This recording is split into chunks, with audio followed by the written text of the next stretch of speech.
So good morning and welcome. It's like I can't say good morning anymore because we are gathering from all over the world. We have people from Cornwall this morning, so it's definitely not morning there. So how about I just say welcome. I am so glad you're here. I'm Reverend Cassandra Rae, the spiritual director of the Center for Spiritual Living White Rock in British Columbia, Canada. And this morning, being Valentine's Day, just wishing you all a happy Valentine's Day, I was surfing Instagram and I found an article by Adrienne Marie Brown. And I wanted to read you a little bit from it because it is so perfect today. She's the author of a couple of books called Emergent Strategy and Pleasure Activism, an amazing voice. And here she writes today, this Valentine's Day. In her book, All About Love, Bell Hooks borrows a definition of love from Scott Peck. Love is the will to extend one's self for the purpose of nurturing one's own or another's spiritual growth. I love this definition. It is so active. It is about gardening the self and another, tending to growth, extending the self, the time, care, skill, the irretrievably precious moments of life to the work of growth. Such a beautiful reminder. And that is what we are here today for. We are tending to the love of spirit within ourselves and each other. And so wherever you are on your path, whether you're soaring or struggling, there's a place for you here. And I am so glad that you've joined us today. I am here living and working on the traditional unceded territory of the Coast Salish nations, including Tsleil-Waututh, Kwikwetlem, and Stalo First Nations. And so let us now ground this time together in truth and spirit. I invite you to turn within and taking a breath and recognizing that this moment is filled, infused, and vibrating with divine love, that pure, unconditional energy of the source of all life that is breathing itself into each and every one of us. I know that it is unlimited possibility, that it is infinite in its reach, and that it is by its very nature, peace and compassion. And so I recognize that as the source of all life, it is my source, that this one mind is my mind, this one life is my life. And as I fully recognize, embrace, and allow this truth, I recognize and know that each one here is a magnificent expression of spirit. And so I remember that each one is fully loved and embraced by the divine exactly where each one is.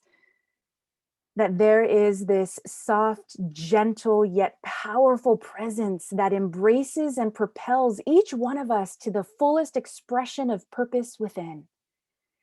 So that it unfolds just like a rose unfolds into its beauty naturally and organically. I affirm that this time together feeds the spirit and soul in a way that inspires each one of us to blossom into the birthright of beauty that each one already is. And so I give deep and profound thanks for this opportunity to connect and open the heart, to expand the mind and consciousness so that each one of us is this expression of love made manifest. What a beautiful day it is to be in community and to be together. Knowing that it is all guided and directed by love, I simply let it be, and so it is. And get ready, because we're going to turn everything on its head today. In CSL centers and classes around the world, we're teaching people how to leave the limitations of your old stories and live into a new realization of your spiritual power and birthright. And it's a beautiful teaching and philosophy that has healed, empowered, and transformed generations of people, including myself. And today's message is about telling your story. Which is a little crazy because if you've been around CSL for any length of time, you might have picked up on this message. It might go something like this, like, stop telling your story. Your story keeps you stuck in victimhood. You have to leave it behind. And I'm not saying that those statements aren't true, because they are. And yet, it isn't the whole human picture.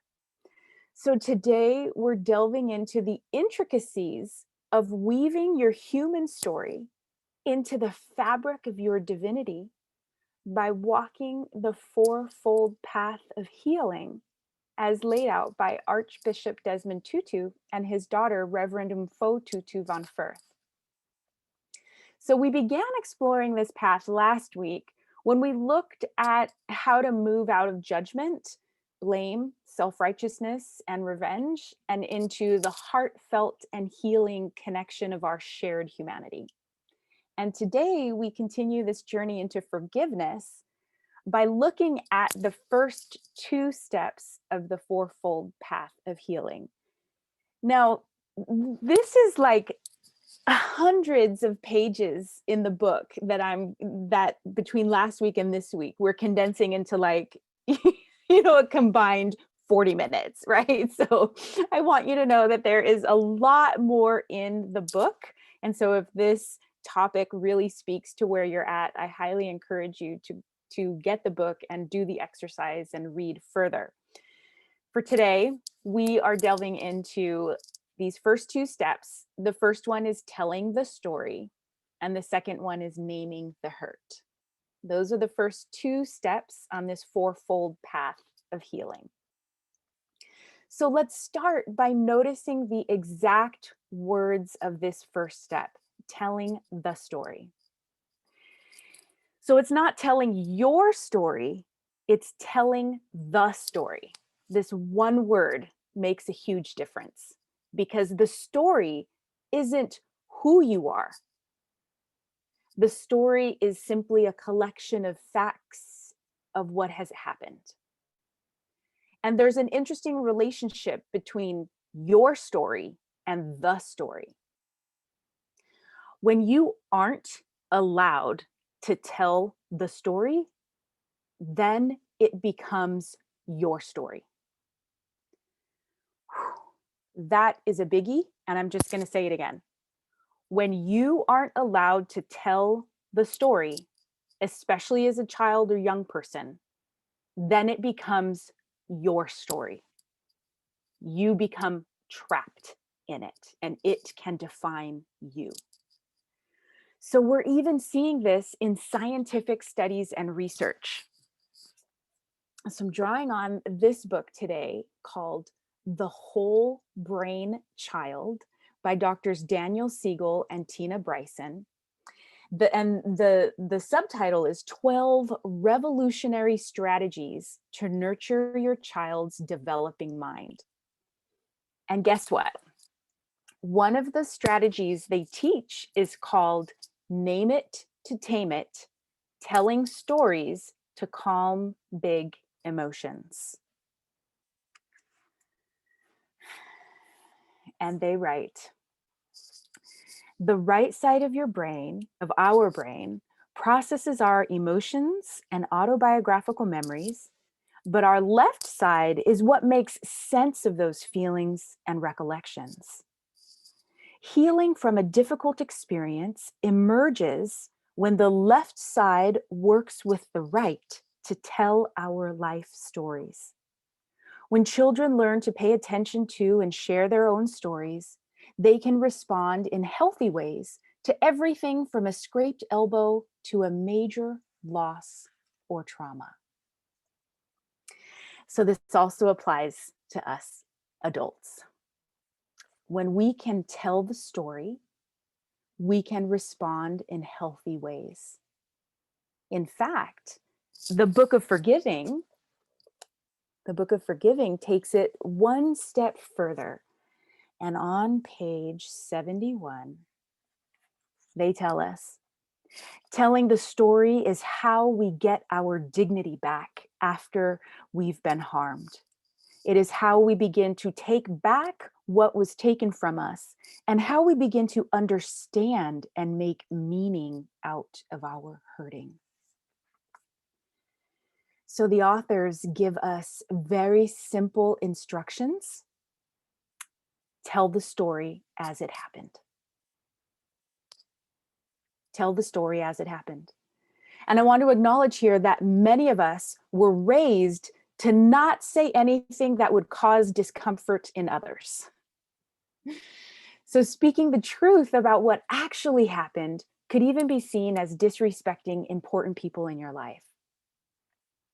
Also, our own internalized shame can also stop us from saying what happened. So while the instructions are simple, they aren't necessarily easy. The authors also instruct us to tell a trusted person, someone who is affirming, empathetic, and trustworthy. And we must choose wisely to tell the story to someone who can listen and hold space without trying to problem solve for us. Someone who can acknowledge and empathize without questioning the facts or cross-examining. This is key because when you are witnessed in telling the story, that is part of the differentiating factor that helps you become free of it. When you are simply witnessed. And honestly, we're not that good at this. We often want to solve problems for one another. But this isn't about problem solving, it's about presence, being present and empathizing with one another. And also, the Archbishop and the Reverend Tutus also tell us that it is just as important as it is to tell the story, it's equally important not to get trapped in the story. So that was one way not to get trapped, right? Tell the story to someone who's going to provide empathy and presence and not problem solving or advice giving or try to make you stop how you're feeling, which is part of this next part. Because how do you know when you're trapped in a story? What kind of things do you do when you're trapped in the story? I want you to think about this for yourself. What kind of things do you do and say when you are trapped in a story? And so one way to know if you're stuck is if you're willing to face your feelings.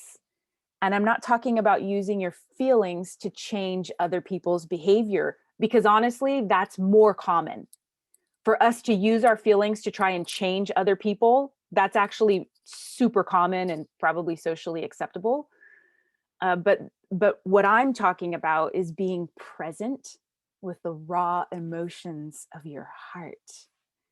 And here's what they write on page 95. Every one of us has a story to tell of when we were hurt.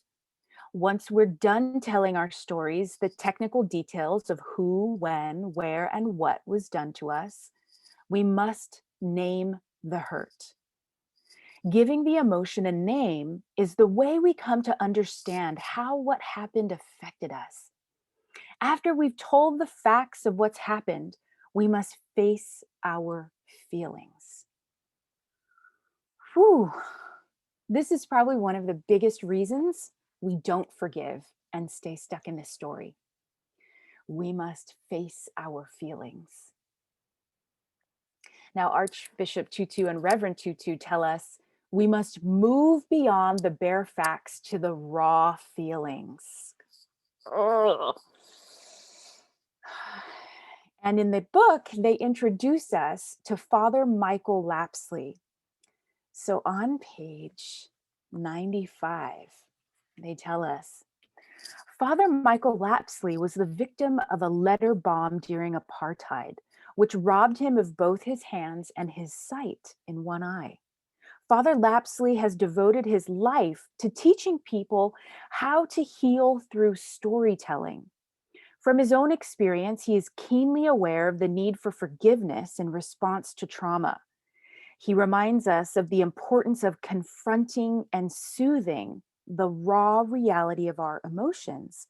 And in his words, we can't let go of feelings that we don't own. Just going to say that again. We can't let go of feelings that we don't own. Whoa. I think so many of us get this backward. We think that if we don't feel it, then it can't hurt us. But it's actually the refusal to feel that causes the hurt. Ignoring it gives it more power and not less. Deep breath.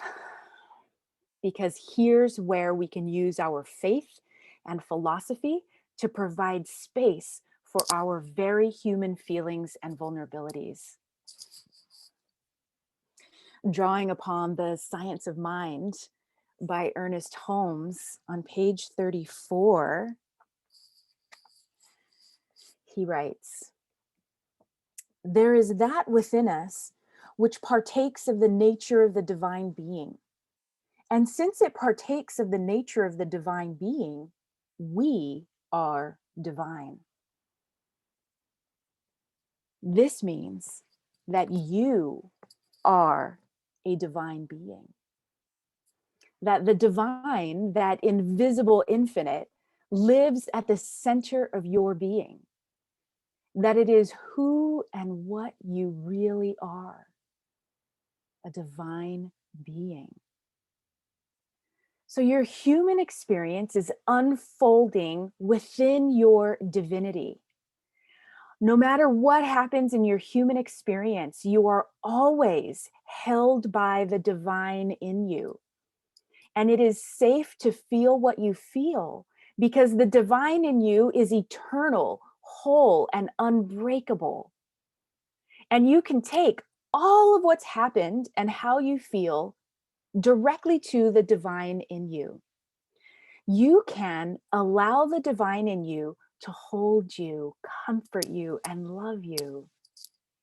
You can give it all over to the divine by telling the story and naming the feelings directly to the divine. I personally do this through journaling. I write letters to the divine.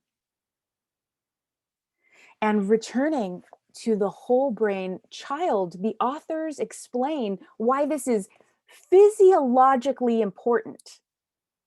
Physiologically, telling the story and naming the feelings is a physiological requirement of our brains. Check this out. This is what storytelling does. It allows us to understand ourselves and our world by using both our left and right hemispheres together. To tell a story that makes sense, the left brain must put things in order using words and logic. Then the right brain contributes the bodily sensations, the raw emotions, and personal memories so that we can see the whole picture and communicate our experience. This is the scientific explanation behind why journaling and talking about a difficult event can be so powerful in helping us heal. In fact, research shows that merely assigning a name or label to what we feel literally calms down the activity of the emotional circuitry in the right hemisphere. This is physiologically required by your brain. And you see that this same way that you use the right and the left side of your brain to tell the story and name the feeling and how that integrates your whole brain into being able to actually let it go is the same thing that I'm talking about when you integrate your humanity and your divinity. It's bringing them both together because truthfully, you can't fully know your divinity until you embrace your humanity. We try to do that. We try to skip over our humanity and go right to like love and light, love and light, love and light, which is super true. But love and light is not liberating unless you are free of the emotions. And how are you free? You tell the story and you name the feeling. So in the book of forgiving, Reverend Umfo Tutu van Firth shares her story of a tragedy that happened in her own home. It is heartbreaking. I'm not going to tell you that story. You can buy the book if you want to read it. However, Archbishop Desmond Tutu, who is her father, he writes this: "My heart ached beyond measure to see my daughter and my grandchildren in such pain. Listening to Umfo's suffering, I had to stop my impulse to try to make it better, to fix it, and to try to take her suffering away. The only way I could really help was just to listen and offer my presence and my love. Listen and offer my presence and my love." This is the soul of today's message. The divine in you is listening and loving you. Tell the story, name the feelings in order to walk the healing path of forgiveness, as well as to free your brain. For anybody who works with children, you will know that oftentimes children have to be witnessed in this telling and feeling and naming, telling and naming a few times before they let it go.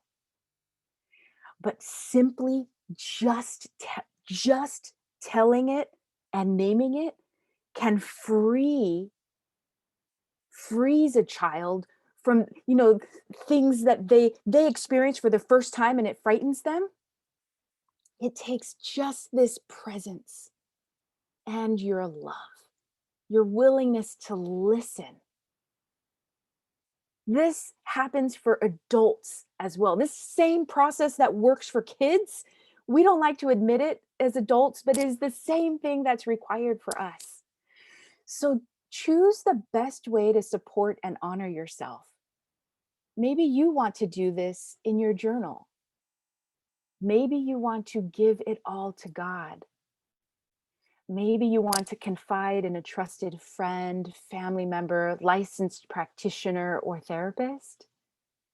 The divine in you knows what you need, and now it is your turn to practice courage and open your heart to healing.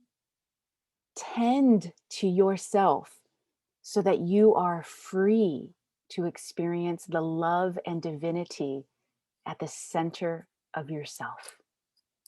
And so it is.